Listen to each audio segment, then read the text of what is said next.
대강절 마지막 주일입니다. 우리 어제 내린 눈처럼 우리 인류의 죄를 덮어주시는 우리 주님의 순결하심과 또 정결하심과 은혜가 또 평강이 오늘 함께 예배하시는 여러분의 삶의 자리에, 또 지금 방송을 통해서 함께 각자 처소에서 예배하시는 우리 모든 여러분의 삶의 자리에 충만하시기를 우리 주님의 이름으로 축원합니다. 오늘 말씀의 제목은 말씀에 순종한 사람들, 말씀에 순종한 사람들이라는 제목으로 함께 말씀을 나누겠습니다. 우리가 성경을 읽다 보면 아무리 이해하려 해도 우리의 상식 또 경험을 넘어서는 기록들을 접할 때가 있지요. 이 영역은 이성으로 접근하면 할수록 더 난해해집니다. 그래서 우리는 이런 영역을 어떻게 부르냐면 신비의 영역이다, 이렇게 부르지요. 우리가 성경에 나오는 수많은 신비를 이해하기 위해 필요한 게 있습니다. 그게 뭐냐면 이성이 아니라 믿음이라는 거죠. 왜냐하면 성경에서 보여주는 신비 또한 믿음을 통해 이루어진 것이기 때문에 그 신비를 이해하려면 우리에게도 믿음으로 접근하는 모습이 필요합니다. 자, 보시죠. 애굽에 내린 10가지 재앙, 이성으로 이해 안 되죠? 믿음으로 이해해야 됩니다. 홍해가 갈라졌습니다. 쓴물이 단물로 바뀌었어요. 통의 기름이 마르지 않습니다. 여러분, 이 모든 신비의 출발이 어디인가요? 하나님을 향한 믿음에서 신비가 이루어졌습니다. 그러므로 이 신비를 바라보는 우리에게 요구되는 게 뭐냐? 이성과 경험이 아니라 믿음의 눈으로 접근하는 것이 필요하다는 겁니다. 자, 신비는 이성으로 접근하는 게 아니라 믿음으로 다가가야 된다. 성경을 보면 수많은 신비가 나오죠. 그 대표적인 신비가 오늘 본문 함께 보신 두 곳에 기록되어 있습니다. 이것 또한 믿음으로 바라볼 때 이해가 됩니다. 왜냐하면 예수님의 탄생이라는 신비를 접했던 두 사람, 마리아와 요셉도 무엇으로 반응했습니까? 믿음으로 반응했기 때문에 이 신비 또한 우리가 믿음으로 바라볼 필요가 있다는 겁니다. 자, 오늘은 말씀을 두 곳을 읽었습니다. 마태복음에서는 요셉을 중심으로 이야기가 흘러갔고, 누가복음에서는 마리아를 중심으로 이야기가 흘러갔습니다. 여러분 모두 잘 아시는 내용이죠. 그렇지만 한번 정리를 잠깐 해보겠습니다. 자, 두 사람이 약혼을 했습니다. 옛날 성경을 보니까 정혼했다라는 말씀 기억나시죠? 자, 정혼이 가지고 있는 구속력이 있습니다. 이 관계를 함부로 파기할 수가 없다는 겁니다. 이 관계의 유효기간이 있어요. 1년입니다. 1년이 지나면 이제 정식으로 결혼해서 부부가 되는 겁니다. 자, 1년 동안은 남편과 아내의 권리는 없지만 남편과 아내로 인정을 해주는 기간입니다. 자, 만약에 이 기간에 둘이 헤어지면 뭐라고 하냐면 둘이 이혼했다, 이렇게 이야기합니다. 그러니까 무게감이 있는 거죠. 자, 이 정도로 당시 문화에서 약혼은 아주 무거운 무게감을 갖고 있습니다. 자, 흐름상 오늘 두 본문을 보면 누가복음에서 마리아가 먼저 예수님을 잉태하는 소식을 듣게 되고, 그리고 마태복음에서 요셉이 그 사실을 알게 됩니다. 자, 오늘 두 본문에서 공통적으로 나오는 이 두 사람의 반응이 뭐냐면 두려움이었던 것 같아요. 이 상황을 내가 어떻게 맞이하고 어떻게 풀어가야 될 것인가. 그래서 천사가 두 사람 모두에게 뭐라고 합니까? 무서워하지 말아라, 이 말을 하고 있습니다. 도망가고 싶지요. 경악할 수밖에 없습니다. 그렇지만 하나님이 함께 계시기에 그들은 두려워할 필요가 없습니다. 자, 오늘 이들이 말씀에 순종했습니다. 오늘 마리아와 요셉의 이 순종의 모습을 함께 살펴보면서 우리에게 주시고자 하는 영적인 교훈과 은혜를 나누겠습니다. 첫 번째로는 약속의 말씀을 붙들라는 것입니다. 약속의 말씀을 붙들라. 자, 우선 우리가 오늘 마리아의 상황을 좀 먼저 보겠습니다. 마리아하고 요셉은요, 아주 평범한 사람이었습니다. 평범한 청춘 남녀였습니다. 자, 이제 1년의 시간을 채우면 결혼 예식을 통해서 가정이 꾸려지죠. 여러분, 마리아에게 있어서 이 1년은 어떤 시간이었을까요? 신부 수업하는 기간이었을 겁니다. 요리도 좀 배우고 운동도 좀 하고 이렇게 여러 가지 준비하는 기간이었겠죠. 신혼의 핑크빛을 꿈꾸는 기간 아니었겠습니까? 아, 내 집 마련은 어떻게 할 거냐, 또 아이들은 몇 명을 낳아야 될 것이냐, 또 요셉의 직업이 목수잖아요. 그러니까 요셉의 사업이 어떻게 하면 부흥할 것인가, 뭐 이런 계획도 좀 해보고 여러 가지로 이제 신경을 쓰지 않겠습니까? 공방을 만들까? 아니면은 뭐 회사에 취직을 해야 되는 건가? 뭐 이런 생각을 했겠죠. 자, 이런 생각으로 행복한 시간들을 보내고 있습니다. 아주 평범했어요. 아주 단순한 삶을 살았습니다. 여러분 26절 오늘 누가복음 함께 보신 1장 26절에 보시면 갈릴리 나사렛 이렇게 표현됩니다. 이 나사렛이라는 지역이 지금이야 우리가 지금 성지순례로 가는 유명한 곳이 되긴 했지만 그 당시에 나사렛은 사람들이 전혀 알지 못한 아주 시골 동네였습니다. 자, 그렇게 알려지지도 않은 곳에 마리아가 살고 있어요. 지금처럼 인터넷이 발달해서 뭐 SNS를 한다 뭘 한다 하면 사람들에게 좀 많이 알려지긴 했겠지만 그것도 없던 시대입니다. 자, 그렇게 시골에서 정혼의 기간이 끝나기만을 기다리는 행복한 기다림을 보내고 있는 이 여인에게 어느 날 갑자기 주의 천사가 나타나죠. 자, 천사가 들어가서 하는 말이 무엇입니까? 28절 보겠습니다. 누가복음 1장 28절. 그에게 들어가 이르되 은혜를 받은 자여 평안할지어다 주께서 너와 함께 하시도다 이렇게 말씀합니다. 여러분, 천사가 마리아에게 전한 첫 번째 메시지가 무엇입니까? 당신은 은혜를 받은 사람입니다 이렇게 말합니다. 여러분, 이 말의 의미가 무엇입니까? 마리아의 인생은 그냥 단순히 평범한 인생이 아니다. 하나님이 선택하신 인생이다. 하나님이 그를 바라보고 계셨다 말합니다. 여러분, 하나님께서 마리아의 인생을 지켜보고 계셨다는 겁니다. 마리아는 사람들이 잘 알지 못하는 아주 작은 동네에 있었지만 하나님의 눈은 마리아를 향하고 계셨습니다. 그럼 무슨 말입니까? 하나님이 마리아의 인생에 대해서 이미 다 알고 계셨다는 거죠. 여러분, 이게 은혜라는 겁니다. 오늘 이 말씀이 오늘 우리에게 큰 위로가 될 줄로 믿습니다. 여러분, 우리 하나님 어떤 분인가요? 우리를 너무나 잘 알고 계시는 분이라는 겁니다. 우리가 가끔씩 기도할 때 이런 생각 들 때가 있어요. 하나님께 기도하는 사람이 그렇게 많은데 하나님이 내 기도 들어주실까? 이런 의문이 들 때가 있죠. 그러나 성경을 보세요. 여러 곳에서 우리 하나님은 작은 신음에도 응답하시고 우리의 생각까지도 다 알고 계시는 분이다 이야기하지 않습니까? 그리고 우리 하나님 어떤 분이신가요? 우리의 작은 간구에도 귀 기울이시고 일하시고 역사하시는 분인 줄로 믿습니다. 오늘도 우리 하나님께서는 우리 한 사람 한 사람의 삶에 정말 큰 관심 가지고 계세요. 그리고 기도에 응답해 주시기 위해 기다리신다는 겁니다. 자, 이렇게 은혜 받은 자에게 주시는 복이 있어요. 그게 뭔가요? 평안입니다. 자, 28절 보시죠. 자, 28절 조금 더 보시면 은혜를 받은 자여 뭐라고 합니까? 평안할지어다 말합니다. 그런데 여기서 평안이라고 번역된 원어를 보니까 기뻐하라 라는 뜻이 있습니다. 은혜를 받은 사람은 마음에 무엇이 있나요? 평안이 있고 기쁨이 있다. 오늘 성경은 이것을 이야기합니다.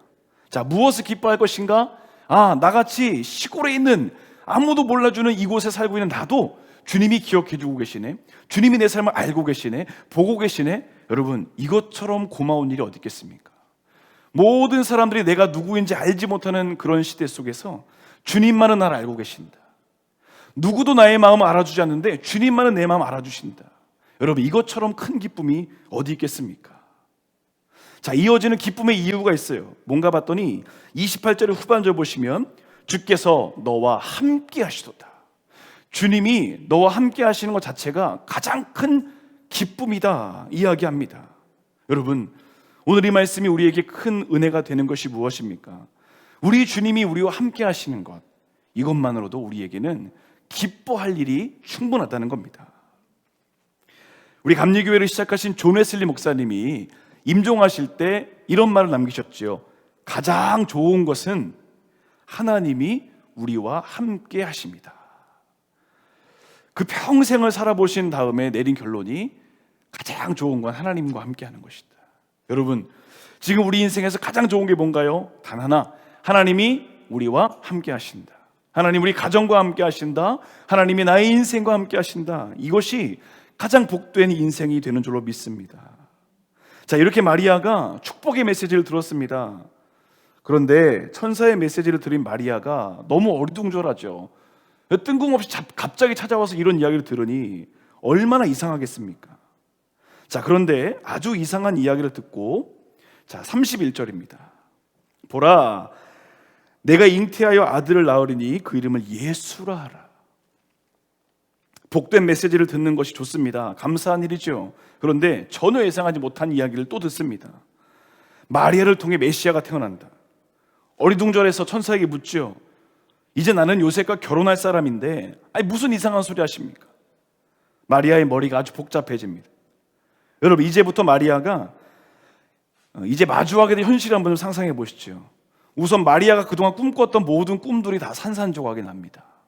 난 1년만 지나고 나면 행복한 가정을 꾸리는데 가정이 이루어질 수가 없는 거예요. 많은 사람들의 축복 속에서 결혼할 것 같은데 그것도 할 수가 없습니다. 행복한 신혼, 아이들 양육하는 일, 요셉의 사업, 그동안 이 키워왔던 모든 꿈들이 휴지 조각이 되는 거예요. 여러분, 이처럼 이 안타까운 일이 어디 있습니까? 마리아는 지금 꿈을 상실했습니다. 그런데 하나님이 어떻게 해주십니까? 더 큰 꿈을 주신 거죠. 인간이 품었던 꿈 이상의 것을 하나님이 허락해 주신다는 겁니다. 여러분, 그러므로 실망할 게 없습니다. 내 인생의 꿈이 사라진다 하더라도 하나님 우리에게 더 큰 꿈을 주시기 때문에 그 꿈을 붙잡아가는 사람은 하나님 반드시 귀한 은혜를 허락해 주신다는 겁니다. 그런데 솔직히 인간적으로는 내 마음에 꿈이 다 사라지고 나니까 뭐가 채워지나요? 절망이 채워지죠. 걱정, 근심, 염려가 채워집니다. 원망이 듭니다. 왜 나한테, 왜 내가 이런 상황에 처하게 되는가? 자신의 삶이 모두 무너지는 그 현실. 자, 이제 앞으로 펼쳐질 것들을 상상해 보죠. 신체의 변화가 나타납니다. 가족과 이웃이 봤을 때 무슨 소문이 날 것인가?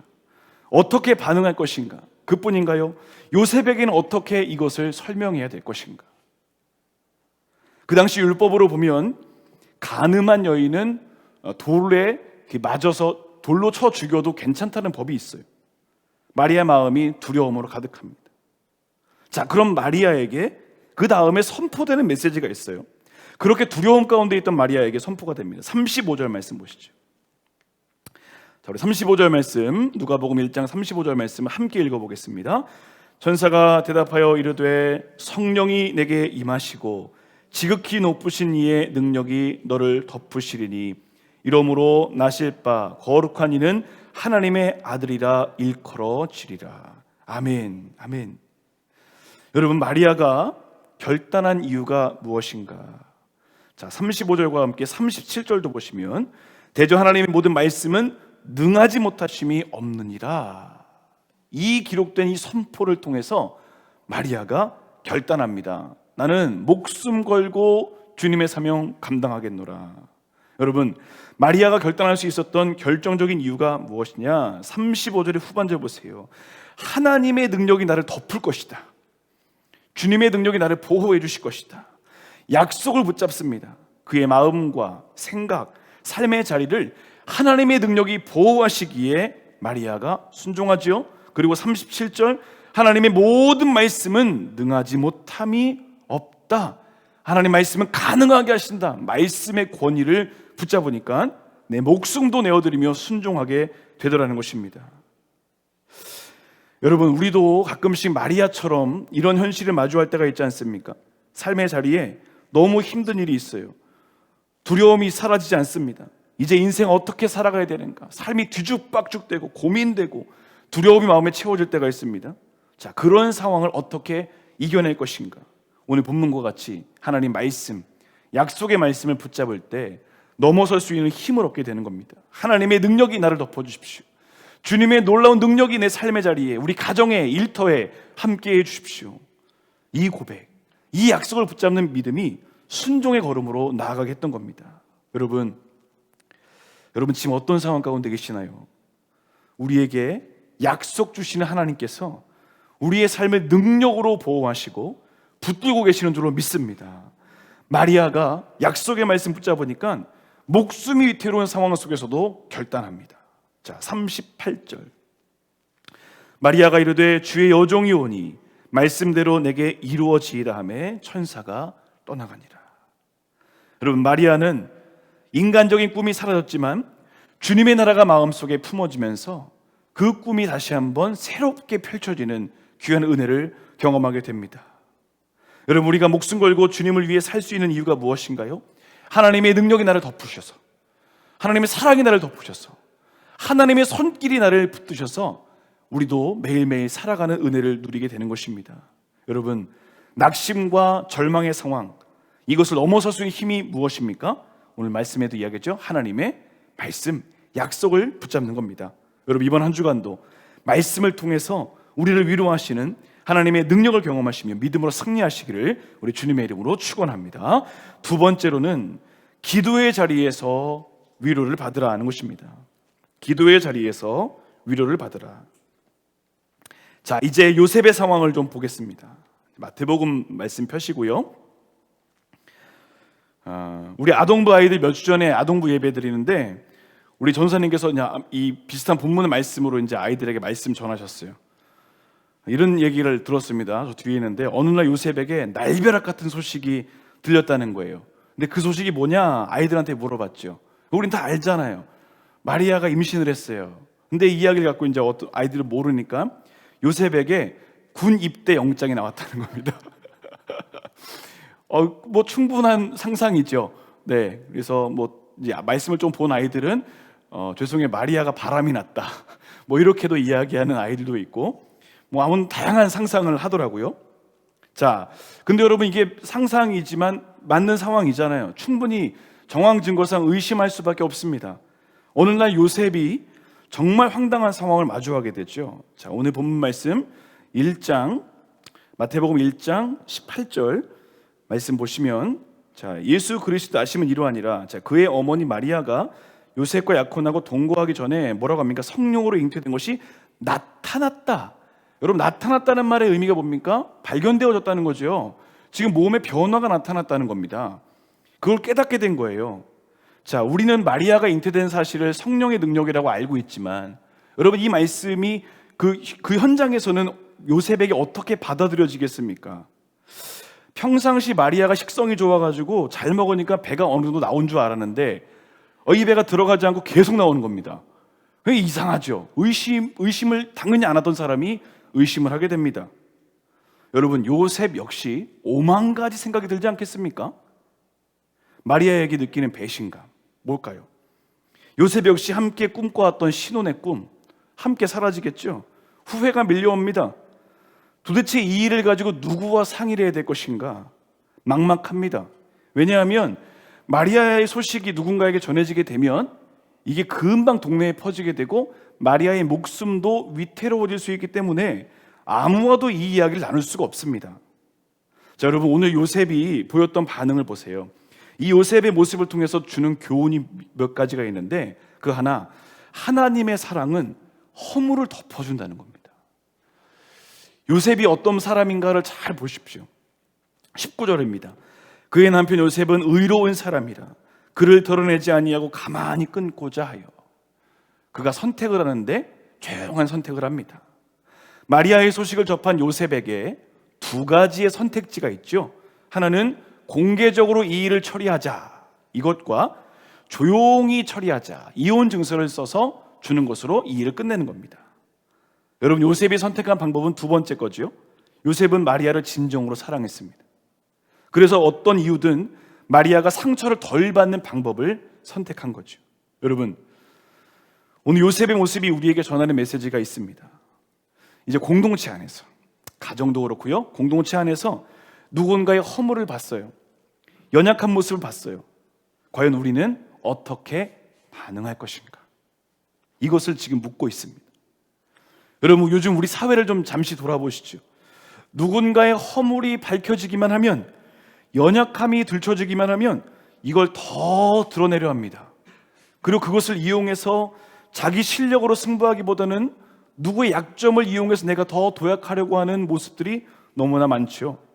그런데 여러분, 세상은 그럴 수 있습니다. 그런데 문제는 뭐냐면 교회 안에서도 이런 모습이 일어나려 할 때가 많다는 거죠. 성도가 아픔을 당했어요. 연약함이 있어요. 근데 그것을 품어주지 못하고 그것을 이용해서 자신의 유익을 추구하는 사람이 있더라는 겁니다. 여러분, 교회는 어떤 곳인가요? 허물 품어주고 끌어안아주고 함께 기도해주고. 여러분, 허물이 없는 사람이 어디 있겠습니까? 다 허물이 있죠. 세상은 허물을 들추지만 교회는 허물을 끌어안아 주는 것이다. 무관심하게 두는 게 아니라 나의 것으로 여겨주는 공동체다 이야기합니다.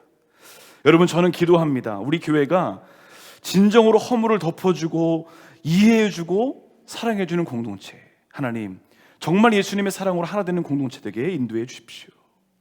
누구나 다 허물 있지요. 그런데 만약 그것이 복음과 또 진리와 맞서는 것이 아니라면 덮어주고 이해해 줄 수 있는 것, 이게 여러분 교회의 모습 아니겠습니까? 이처럼 요셉은 허물을 덮어주는 사랑의 사람이었습니다. 자, 또 하나의 모습이 있습니다. 요셉에게 배우는 또 하나의 교훈, 기도의 자리에서 문제를 해결하려 했다는 겁니다. 자, 20절 말씀 보겠습니다. 20절 말씀, 자, 함께 읽어보겠습니다. 이 일을 생각할 때에 주의 사자가 현몽하여 이르되 다윗의 자손 요셉아, 내 아내 마리아 데려오기를 무서워하지 말라. 그에게 잉태된 자는 성령으로 된 것이라. 아멘. 자, 여기서 여러분 중요한 표현이 하나 있는데요, 생각할 때에 라는 말입니다. 생각할 때에. 자, 이 말의 원어를 보니까 생각하다, 또 숙고하다 이런 뜻이 있고, 또 다른 뜻이 있는데 뭐냐면 영감을 받다라는 뜻이 있습니다. 영감을 받다. 이게 무슨 말입니까? 기도했다는 거죠. 이 문제 가지고 고민만 하고 끝난 게 아니라 하나님께 물었다는 겁니다. 지금 요셉이 마주한 현실, 인간적인 방법으로 해결하는 수준이 아니라, 신중하게 해결하는 그런 수준이 아니라 믿음의 방법으로 해결하려고 기도의 자리에 있다는 겁니다. 여러분, 이 모습이 우리에게 도전될 줄로 믿습니다. 인생의 문제, 어려움, 기도의 자리에서 해결하는 겁니다. 자, 여러분 20절 말씀을 다시 잘 보시면 요셉의 심리 상태가 나와요. 어떤 겁니까? 요셉은 마리아의 관계를 끊으려 했습니다. 그런데 주의 천사가 뭐라고 하냐면 데려오래요. 데려오기를 두려워하지 말라는 겁니다. 여러분, 마리아를 데려온다는 것은 요셉의 입장에서도 상당히 두려운 일입니다. 한번 상상해 보시죠. 가문의 명예에 먹칠하는 거예요. 사람들의 조롱 당연합니다. 평생 그 상처를 또 끌어안고 살아야 돼요. 너무 막막하죠. 요셉에게는 그것이 너무 두려운 일이었습니다. 그런데 천사가 뭐라고 합니까? 마리아 데려오는 것을 결코 무서워하지 말아라. 왜냐하면 하나님이 하신 일이기 때문에. 여러분, 이 모든 메시지 어디서 듣습니까? 기도의 자리에서 듣게 됩니다. 여러분, 요셉이 두려운 자신의 현실을 극복할 수 있었던 이유가 무엇입니까? 그 문제를 인간적인 신중함으로 끝난 게 아니라 한 단계 더 나가서 기도의 자리에서 이 일을 주님께 아뢰었다는 거죠. 삶이 너무 복잡할 거 아니에요. 너무 힘들 거 아니에요. 전혀 예상하지 못했던 이 상황을 만났을 때 내가 어떻게 해야 되는가? 제가 지난 주간에 우리 성도님, 사업하시는 성도님 가정에서, 사업장에서 이 직원이 확진이 됐다는 거예요. 직원이 확진되고 또 다른 직원을 감염시키고 또 이 감염된 분의 가족이 또 감염되고, 이러다 보니까 보건소에서 나와서 뭐 명단을 다오 뭐 이렇게 막 너무 이야기를 하니까 전혀 예상하지 못했던 이 문제들이 팡 터지니까 이게 내 힘으로 해결할 수가 없는 거잖아요. 마음이 막 지옥 같은 거예요. 너무 복잡한 거예요. 이제 통화를 하면서 뭐 공감해 드리고 말씀을 드렸지만, 여러분, 우리도 이와 같은 상황들을 만나지 않을까요? 내 힘으로 할 수 없는 일들이 너무 갑자기 빵빵 터지는 거예요. 그럼 어떻게 하라는 겁니까? 주님, 어떻게 해야 되죠? 오늘 요셉도 마찬가지 아니었을까요? 내 힘으로 할 수 있는 게 아무것도 없는 거예요. 그냥 신중하게 끝내고 말아야지, 이게 아니라 기도의 자리에 있을 때 하나님께서 그의 마음을 위로해 주시고 해결해 주신 역사를 경험하더라는 겁니다. 여러분, 오늘 본문이 전하는 메시지가 있습니다. 인생이 마주하는 인생의 두려움, 근심, 걱정, 그 자리에 머물러 있지 말고 신중하게만 생각하는 게 아니라 한 발짝 더 나가서 기도의 자리에서 하나님께 물을 때 분명히 주님의 위로하심을 받게 된다는 것입니다. 여러분, 오늘 두 본문에서 요셉 그리고 마리아가 주님께 받은 동일한 메시지가 있죠. 그게 뭐냐면 하나님이 함께 하신다. 임마누엘, 이것이죠. 우리 인생에서 가장 좋은 거 뭐라고 했습니까? 하나님이 우리와 함께 하시는 거.